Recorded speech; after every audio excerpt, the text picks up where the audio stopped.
ورجعنا لكم اخر فقره معانا في البرنامج، وبجد بجد بجد هي دي الفقره دي هي اللي فيها حاجه حلوه، فيها طفل يعني قمر صغنن جميل، يعني شايفينه احنا محمد وائل ومامته ايمان، مدام ايمان، يعني منورين. ازيك يا محمد؟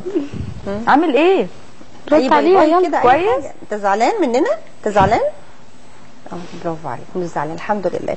عاوزه اقول ان لسه بقى قاعدين ندردش مع الاستاذه ايمان بنسالها ايه الاخبار، عرفتي منين ان هو ذكائه غير عادي؟ طبعا ربنا يحرسه يا رب، بسم الله ما شاء الله عليه. ان هو تم عمل اختبار مقياس ستانفورد بنين للذكاء، الصوره الرابعه منه، وكانت النتيجه ان درجه الاستدلال اللفظي 104، درجه الاستدلال البصري 134، درجه الاستدلال الكمي 162، درجه الذاكره قصيره المدى 139، الدرجه المركبه 142، وفي امضاءات من اخصائي نفسي واخصائيين، وكل ده طبعا دي شهاده من المركز القومي للبحوث وحده الخدمات الطبيه. هنعرف بقى منها بالتفصيل الموضوع.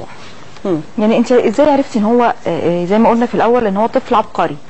هو كان سنه سنه، لقيته يعني نطقه كان كويس جدا. يعني كنت اقول له قطه يعني ايه، يقول لي كات، سمكه يعني ايه فيش، من 9 شهور لسنه.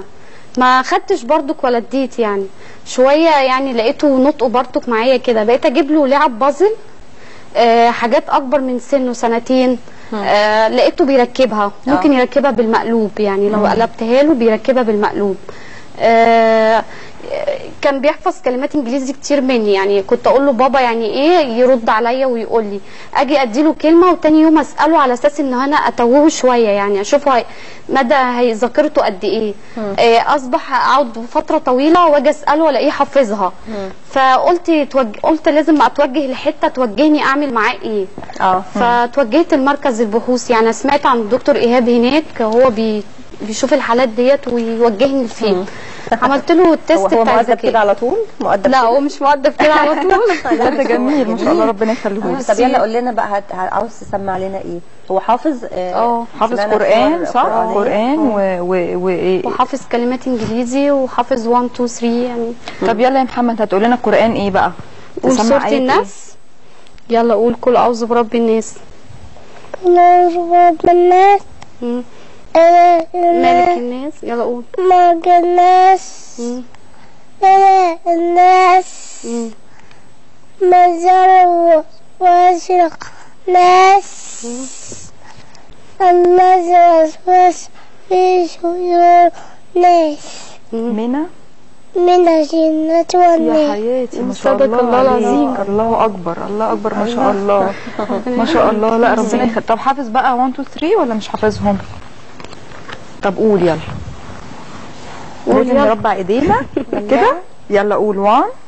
اعمل تاني. حلو حلو، خليك كده جميل. يلا قول. يلا 1 1 2 3 4 5 6 7 7 7 8 9 10. برافو برافو برافو برافو برافو برافو. قول لي يا محمد، انت نفسك تطلع ايه لما تكبر؟ عاوز تبقى ايه لما تكبر؟ تشتغل ايه؟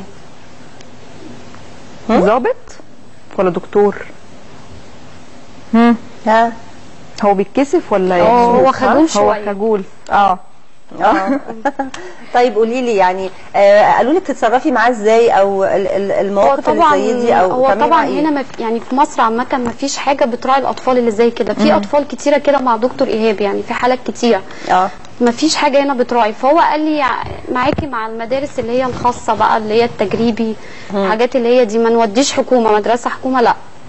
يعني هو قال لي وجهني لكده، قال لي على طول تبقي منتبهه معاه، يلعب لعبه رياضيه جماعيه، لان الطفل الذكي بيبقى خجول شويه وبيبقى انطوائي مع نفسه، يعني مش بيحب يلعب مع حد. وهو فعلا انا لاحظت عليه كده، يعني يحب يلعب مع نفسه، ما يحبش يلعب مع حد. طب وانت ازاي اكتشفتي ان هو فعلا موهوب كده، وان هو يعني عنده الملكه دي في حفظه القران والارقام، يعني الحاجات اللي هو حافظها؟ هو انا جبت له محفظه في البيت تحفظه القران، فاول ما بدات معاه يعني بدات معاه بقول هو الله احد، وبعدين تاني حصه بدات بسوره الناس، قالت لي سنه صغير فانا هبدا معاه الايه على حصتين. لقيتها ما شاء الله استوعب منها، خد الايه على حصه واحده. يعني استوعبها منها. ده من هو عنده كام سنه؟ هو انا لسه بادئه معاه فتره القران بقالي شهرين. ده لسه قريب يعني. هو سنتين ونص صح؟ طب ده لسه صغير جدا. يعني انا كنت كل ما اوجهه في حته يقولوا لي سيبيه لسه صغير مش هنبدا معاه دلوقتي. حتى الكتابه يعني في الحضانه يقولوا لي لا لسه صغير مش هنبدا معاه كتابه دلوقتي، يعني ممكن نبدا يلون دلوقتي. ايوه. فهو يلا اعملي له بقى شويه اختبارات دلوقتي كده بقى. محمد شيلي ده من بقنا. بابا يعني ايه؟ ماذا. ماما. ماذا. اختي. ستة. بنت يعني ايه؟ دي. ولد. دوس. طيب عربيه يعني ايه؟ قول. طب نجمه يعني ايه؟ استر. سما يعني ايه؟ سكاي. قول. طيب باب يعني ايه؟ دور. شاطر. شباك يعني ايه؟ ويندوز. قطه يعني ايه؟ قطه ايه؟ كات. كات. طب طيب. وكلب؟ كلب دب. يا خلاصي خلاصي. ربنا يحرسه يا رب، ربنا يحرسه. ايه بيحبه يعني؟ قولي لي كده نظامه اليومي ايه؟ بيعمل ايه طول اليوم؟ هو طول النهار يعني عايز يعني طول النهار عايز يقعد قصاد الكمبيوتر. معقوله؟ يلعب عليه يعني. بيلعب العاب اكبر من سنه يعني العاب كبيره. طب انا يعني بيغششونا. انت بيقولوا لي هم سالوه في الاعداد بابا عايز يشتري لك ايه؟ تشتري محمد عايز بابي يشتري لك ايه؟ لابتوب. لابتوب؟ هتعمل بيه ايه؟ هتعمل بيه ايه؟ ألعب بيه. هتلعب بيه بس؟ هتحط عليه ايه؟ هتحط عليه طب لعبه خلاص ايه؟ بص واحنا ماشيين بعد ما نخلص يستخدم هديك الايباد تلعب بيه. بيعرف يستخدم الكمبيوتر لوحده كويس؟ يفتحه ويلعب. يعني انا اكون مشغوله بعمل حاجه يفتحه ويلعب بيه وبعدين ما شاء الله. يجيب اللعبه اللي هو عايزها الحاجه اللي هو عايزها. حاطه له برامج عليها ABC حاجات اللي هي برضو تنميه شويه. بيفتحها ويشغلها ويطفيها. طب قولي لي طفل زيه. انت عندك بنت قلت لنا سالنا بقى طبعا مدام ايمان عندك بنت. انت عندك بنت اسمها ايه؟ عندها سنه. سلمى عندها سنه. هو بيتصرف ازاي مع اخته؟ لا هو هي اتولدت مش بيضربها يعني ما عندوش. بيعلمها يعني يقول لها قول يا سلمى كذا اعملي كذا. بصي انا خدت ايه في الحضانه ويحكي لي. يعني انا لما بنزل من الحضانه بيقول لي يا ماما انا خدت كذا وخدت كذا وخدت كذا. وفعلا بروح الاقي كراريس واخد الحاجات اللي هو قايل لي عليها. يعني مش بيبقى مركز مع الميس بتاعته. طيب انت بتشتغلي مدام ايمان ولا ربة منزل؟ قاعده في البيت. طيب هل ان انت برضو نزلتي يعني كتير من الناس اللي قاعدين في البيت طبعا في ظل الظروف المعيشيه الصعبه اللي احنا فيها فيقول لك لا خلي الولد او البنت قاعدين في البيت الحضانات غاليه.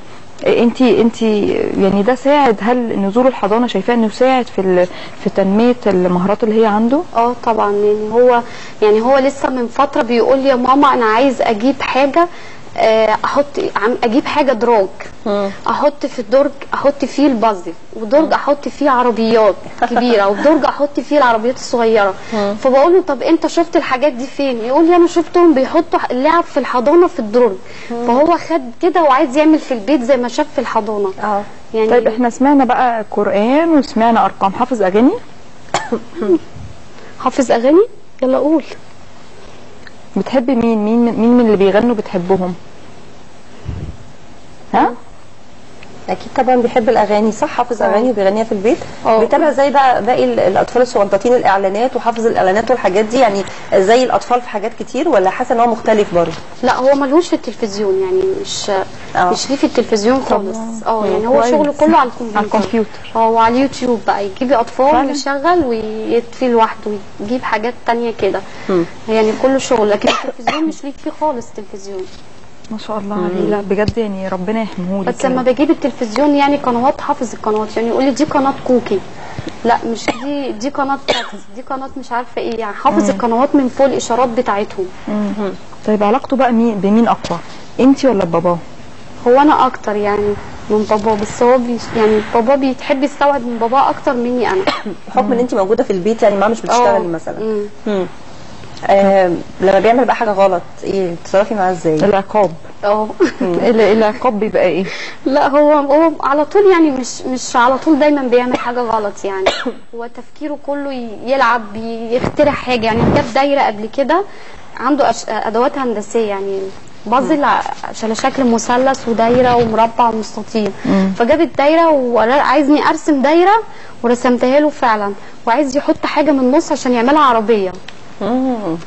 ايوه يعني عنده فكره افكار يعني. طب جميل، ورقه وقلم بقى معاه على طول والوان وقص ولزق وحاجات زي كده بنجيبها يعني ونعمل في البيت. يعني طب بتفكري تنمي اللي عنده الموهبه اللي عنده دي ازاي؟ هو انا برضك مش عارفه اوصل ان انا افكرها، ان انا مش عارفه انا اكون كده بضغط عليه يعني اديله حاجات اكتر بضغط عليه، او ان هي مثلا اسيبه موهبته تقل. فانا مش عارفه بصراحه يعني، انا لسه بدور على حد يوجهني للطريق دوت. ان انا طب المركز مركز البحوث الجنائيه الاجتماعيه دي انت رحتيه وقالوا لك ان هو بس يعني هم قالوا لي هناك يعني ان مفيش حد، مفيش مؤسسه بترعى الاطفال اللي زي كده يعني. المفروض حتى يبقى في مدرسه في حاجه. لا زي بصي استاذه ايمان، طبعا يعني من خلال كتب علم النفس بيقولوا ان كمهارات حركيه يعني ان هو يحرك ايديه او كده ده بيكون خطر في السن ده.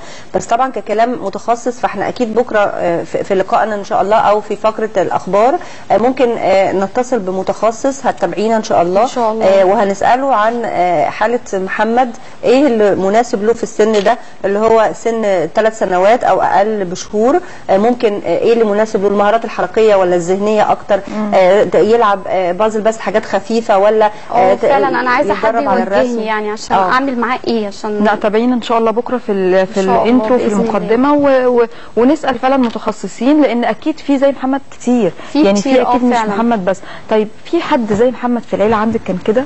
لا يعني عبقرينه زي ما بنقول. مفيش لا. طب ايه يا محمد، مش هتسمعنا حاجه؟ سمع يلا. تبت كده صوره المسد. يلا نربع ايدينا. ربع ايدك. يلا. كانت حلوه قوي كده. يلا حلوه قوي. يلا قول بسم الله الرحمن الرحيم. يلا بسم الله الرحمن الرحيم. تبت يلا يقول. تبت ما أول هذا شاطر. سيصلى نارا لا تلعب. امرأته حمالة الحطب في جيدها يوم من مسد. صدق الله العظيم. بس ايه هو مكسوف كده على طول؟ لا هو خجول شويه كده، مكسوف مننا. لا ان شاء الله هيبقى حاجه كبيره قوي ان شاء الله. بس فعلا تكوني معاه في الطريق السليم يعني ان شاء الله. زي ما انت بتقولي. قولي لي بقى كاسره بقى، الوالد بيشجعه يعني؟ بنسمع كتير ساعات يعني بتكون الام عاوزه تعمل حاجه الاب مش موافق، ممكن يخافوا من الحسد، خلي بالك يعني ممكن. فانت قولي لي ايه اللي بيحصل من مناقشات بينك وبين والده؟ لا والله احنا متفاهمين جدا يعني. الحاجه اللي احنا بنقرر نعملها مع بعض حبيبي بنقرر نعملها مع بعض، بنعملها يعني مع بعض يعني مش بنقصر مع بعض. اتحسدت يا محمد، اتحسدت يا حبيبي. اطفال بقى. طب قولي لي، في ناس كتير بتفكر مثلا تدخل ولادها بدري المدرسه، يعني هو دلوقتي 2 KG1 بيدخلوا تقريبا من 3:30. في بعض المدارس بيقبلوا من 3. هل بتفكري ان انت تدخليه بدري المدرسه ولا ما بتفكريش؟ دي اللي انا بفكر فيها فعلا يعني. بفكر ادخله مدرسه بدري عشان يعني اما اقدر ما انمي فيه قدره ان هو عايز. وبعدين ده انا اليوم اللي انا ما بودوش فيه الحضانه بيبقى يوم صعب جدا. بجد والله بيبقى يوم صعب جدا. يعني لازم عايزه اروح الحضانه، يبقى هي لازم عايزه اروح الحضانه. يعني طب زي كل الاطفال بقى لما راح الحضانه اول يوم عمل ايه؟ عيط ولا كان منسجم؟ هو فعلا قعد يعيط كام يوم وبعد كده لا ما بقاش يعيط. بتحب الحضانه يا محمد؟ بتعمل فيها ايه بقى؟ احكي لي. حلوه. حاسب المايك ده، المايك ابعد ايديك عشان صوتك يطلع. هي بتعمل ايه في الحضانه؟ قول لي، بتلعب ولا بتعمل ايه؟ بتلعب ايه بقى؟ بتكتب ايه في الكراسه؟ الميس بتاعتك اسمها ايه؟ اسمها ميس ايمان صح؟ اسمها ميس ايمان؟ فعلا؟ لا. اسمها ايه؟ ميس ايه؟ ميس امل. ميس امل. واصحابك صديقك بقى او صاحبتك في الحضانه اسمها ايه؟ انطوائي جدا يعني على فكره. بتلعب مع مين؟ بتلعب مع مين يا محمد؟ بتلعب معايا في الحضانه؟ طيب بص، انا هقول لك لترز حروف وانت تقول لي الكلمه بتاعتها ايه؟ ايه قول يلا. ايه ايه ابل. بي قول. بيبو سي سيجي سي ايه؟ سيكات. سيكات. علي صوتك شويه يا محمد. دي ايه؟ دي دينو خلاص. برافو برافو برافو. اف ايه؟ برافو برافو. عايزين نقعد معاك اكتر شويه والله يا محمد. برافو اف فلاور. فلاور. ما شاء الله. ايه بيبو ايه؟ بيبوي. لا ايه؟ ايه إليفانت. شاطر. باينة. برافو برافو بجد يعني. نورتونا النهارده وبالتوفيق يا رب.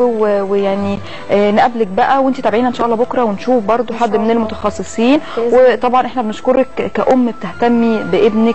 في امهات كتير جدا يعني زي ما بنقول بيكبروا دماغهم او في ظل الظروف الصعبه المعيشيه اللي احنا يعني عايشينها. فيعني بنشكرك شكرا جزيلا جدا. وانت بجد فعلا حاجه حلوه ختمتي بيها يومنا النهارده. بنشكرك جدا. شكرا ليك يا محمد.